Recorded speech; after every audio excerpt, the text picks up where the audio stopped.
Hello guys, welcome to Zeenat garden and சமையல். இன்றைக்கி நாங்கள் என்ன செய்ய போகிறோன்னா மீல் மேக்கர் கிரேவி தான் செய்ய போகிறோம். அதுக்காக நாங்கள் ஒரு கப் மீல் மேக்கர் எடுத்துருக்கோம். இப்போ மீல் மேக்கர் நம்ம நல்லா வேக வச்சு எடுத்துடணும்.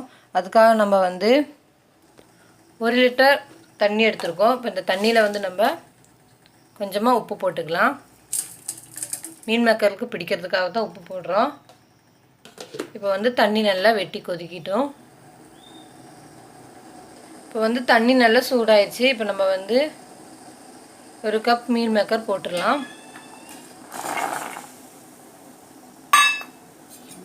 போட்டோன்னே இந்த மாதிரி லைட்டாக மேலேயும் கீழேயுமா நல்லா கிண்டி விட்டுக்கோங்க.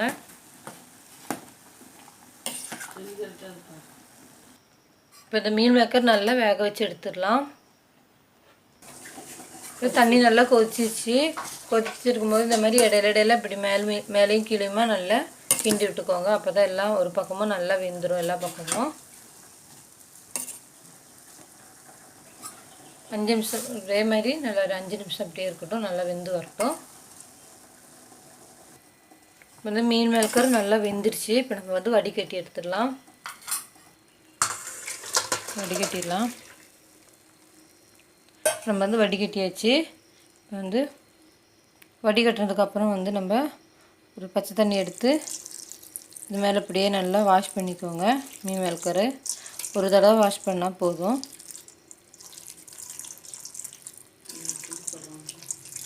எல்லா இடத்துலையும் படுற மாதிரி நல்லா தண்ணி நல்லா ஊற்றிக்கோங்க. இப்போ மீன் மேக்கர் நல்லா வடிகட்டி எடுத்துடலாம்.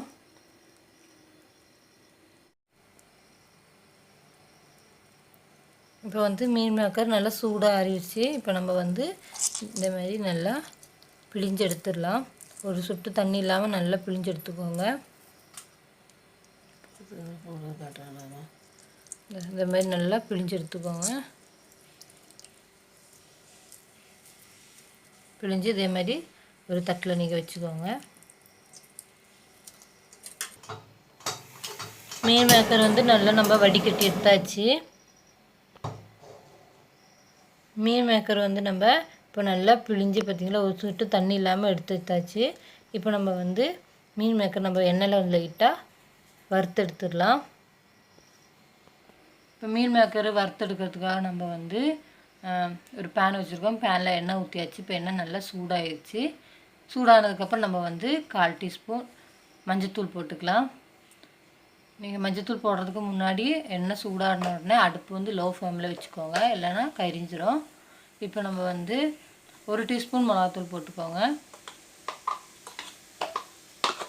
இப்போ நம்ம மீன் மேக்கரும் போட்டுடலாம்.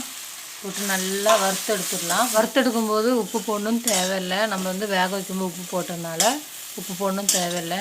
இப்போ நம்ம இந்த மாதிரி வறுத்தெடுத்ததுக்கு அப்புறம் நம்ம கிரேவி வச்சோன்னா நல்லா டேஸ்ட்டாக இருக்கும். அதே மாதிரி இதில் உப்பு காரம் எல்லாம் பிடிச்சி இன்னும் நல்லா டேஸ்ட்டு கொடுக்கும். அதுக்காகத்தான் நம்ம இப்போ லைட்டாக எண்ணெயில் வறுத்தெடுத்துடலாம்.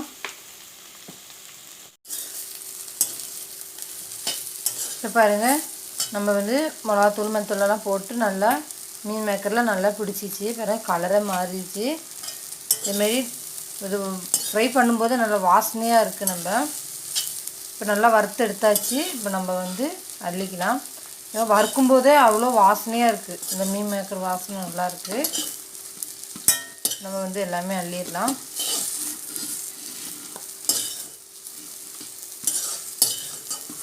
இப்போ மீன் மேக்கர்லாம் வறுத்து எடுத்தாச்சு. இப்போ இது தனியாக வச்சிடலாம். இப்போ நம்ம மீன் மேக்கர் வறுத்து அதே பேனில் நம்ம கிரேவிக்கு தாளிப்பு பண்ணிடலாம். இப்போ நம்ம பட்டர் போட்டுருவோம். ஒரு துண்டு பட்டர், அது கூடவே நம்ம 2 டேபிள் ஸ்பூன் எண்ணெய் ஊற்றிக்கலாம். சன்ஃப்ளவர் ஆயில் ஊற்றிக்கோங்க. இப்போ எண்ணெய் நல்லா சூடாகிடுச்சு. இப்போ நம்ம சோம்பு போட்டுக்கலாம். 1 டேபிள் ஸ்பூன் சோம்பு, ஒரு பிரிஞ்சி இலை, 2 பட்டை, 5 கிராம்பு, 2 ஏலக்காய், ஸ்டார் பூ ஒன்று போட்டுக்கலாம். இப்போ வந்து எண்ணெயில் நல்லா பொரியட்டும். இப்போ எண்ணெயில் நல்லா பொரிஞ்சிச்சு. இப்போ நம்ம வந்து 4 வெங்காயம் நல்லா குட்டி குட்டியாக நறுக்கி வச்சது போட்டிருக்கோம். இப்போ வந்து வெங்காயம் நல்லா வதங்க விட்டுடலாம்.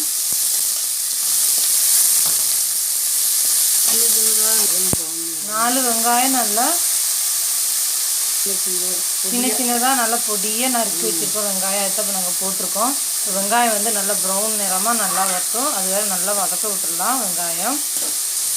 இந்த வெங்காயத்துக்குள்ளே நம்ம வந்து கருவேப்பிலை போட்டுக்கலாம். கொஞ்சமாக வெங்காயம் வதங்கிறதுக்காக நம்ம வந்து உப்பு போட்டுக்கலாம். வெங்காயம் நல்லா வதக்க விட்டுடலாம். இப்போ வந்து வெங்காயம் நல்லா வதங்கிடுச்சு. இப்போ நம்ம வந்து ஒரு பிடி புதினா இலை போட்டுக்கலாம்.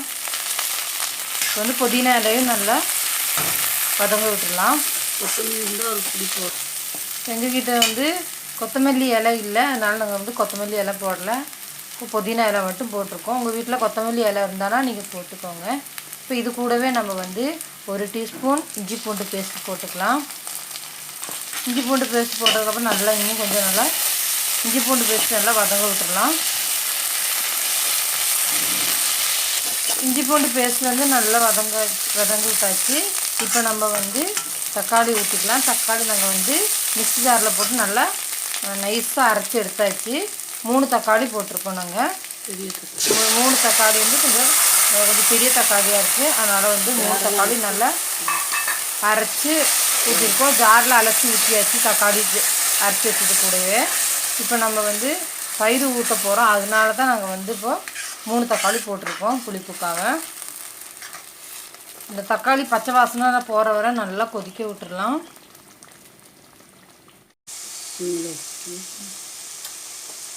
இப்போ வந்து தக்காளி நல்லா வதங்கிடுச்சு. நல்லா பச்சை வாசனை எல்லாம் போயிடுச்சு. இப்போ நம்ம வந்து 1/2 டீஸ்பூன் கரம் மசாலா போட்டுக்கலாம். மஞ்சத்தூள் ஒரு 1/2 டீஸ்பூன் போட்டுக்கலாம். மிளகாத்தூள் 1 டீஸ்பூன் போட்டுக்கலாம். பெப்பர் பவுடர் வந்து நம்ம 1/4 டீஸ்பூன் போட்டுக்கலாம். 2 டேபிள் ஸ்பூன் மல்லித்தூள் போட்டுக்கலாம். இப்போ வந்து நல்லா மிக்ஸ் பண்ணிடலாம்.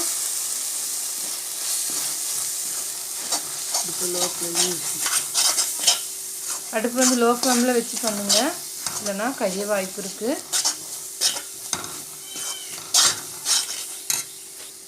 வந்து மசாலாலாம் நல்லா வதக்க விட்டாச்சு. இப்போ நம்ம வந்து தயிர் ஊற்றிக்கலாம். 2 டேபிள் ஸ்பூன், கொஞ்சம் பெரிய டேபிள் ஸ்பூனாக இருக்குது. அதில் வந்து 2 டேபிள் ஸ்பூன் தயிர் ஊற்றிருக்கோம். தயிர் வந்து நல்லா ஃப்ரெஷ்ஷான தயிர் ஊற்றணும். நல்லா மிக்ஸ் பண்ணிடலாம். நல்லா புளிப்பு இல்லாமல் தயிர் பார்த்து ஊற்றிக்கோங்க. தயிர் ஊற்றினோம்னா நல்லா மிக்ஸ் பண்ணிக்கோங்க, இல்லைன்னா அங்கே கட்டை பிடிக்கும். இப்போ வந்து எண்ணெய் பிரிகிற வரை நல்லா கொதிக்கிட்டோம்.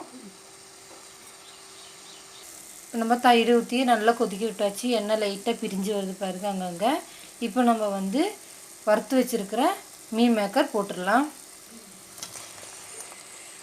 மீல் மேக்கர் போட்டதுக்கப்புறம் நல்லா மிக்ஸ் பண்ணிக்கோங்க. மேலே கீழேயுமா நல்லா கிளறி விட்டுக்கோங்க. இப்போ மீல் மேக்கர் போட்டு நல்லா கிளறி விட்டாச்சு மேலேயும் கீழேயுமா. இப்போ நம்ம வந்து தேவையான அளவுக்கு தண்ணி ஊற்றிக்கலாம். இப்போ நீங்கள் வந்து சப்பாத்தி தோசை அந்த மாதிரி நீங்கள் செய்கிற மாதிரி இருந்தானா தண்ணி கொஞ்சம் கம்மியாக ஊற்றிக்கோங்க. ஒயிட் ரைஸ்க்கு நீங்கள் ஊற்றுற மாதிரி இருந்தானா கொஞ்சம் தண்ணி கொஞ்சம் எக்ஸ்ட்ராவே ஊற்றிக்கோங்க.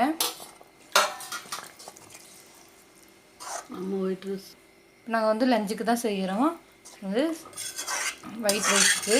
அதனால் இப்போ நாங்கள் வந்து தண்ணி கொஞ்சம் நிறைய தான் ஊற்றிருக்கோம். இப்போ நீங்கள் வந்து டேஸ்ட் பண்ணி பாருங்கள், உப்பு புளிப்பு காரெல்லாம் கரெக்டாக இருக்கான்னு செக் பண்ணதுக்கப்புறம் நீங்கள் போட்டுக்கலாம். நம்ம வந்து தேவையான அளவுக்கு தண்ணியெல்லாம் ஊற்றியாச்சு. இப்போ நான் வந்து நல்லா கொதிக்கிட்டோம். நம்ம வந்து லாஸ்ட்டாக வந்து பச்சை மிளகா போட்டுக்கலாம். பச்சை மிளகா 2ஆக கீறிக்கோங்க, கீறி போட்டுக்கோங்க. ஒரே ஒரு பச்சை மிளகா தான் நாங்கள் போட்டிருக்கோம். இப்போ வந்து கொஞ்சம் வாசனையாக இருக்கிறதுக்கு தான். உங்களுக்கு போடணுன்னா கொஞ்சம் எக்ஸ்ட்ராவே பச்சை மிளகா போட்டுக்கோங்க, ஒன்றும் பிரச்சனை இல்லை. இப்போ பாருங்கள் அங்கங்கே கொதித்து வருது. நல்லா வெட்டி கொதிக்கட்டும். கொதிச்சக்கப்புறம் நம்ம வந்து அடுப்பு ஆஃப் பண்ணிட வேண்டியது தான். இப்போ நம்ம வந்து மீன் மேக்கர் போட்டு நல்லா கொதிக்க விட்டாச்சு. நல்லா வெந்துருச்சு மீன் மேக்கரு. நல்லா கொதிக்குது பாருங்கள். பார்த்தீங்களா, எண்ணெய் அங்கங்கே பிரிஞ்சு வந்திருக்கு பாருங்களேன்.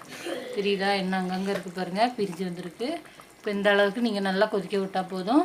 கொதிச்சக்கப்புறம் இப்போ நம்ம வந்து அடுப்பு ஆஃப் பண்ணிவிட்ற வேண்டியது தான். இப்போ நம்ம வந்து ஒரு பவுலுக்கு மாற்றிடலாம்.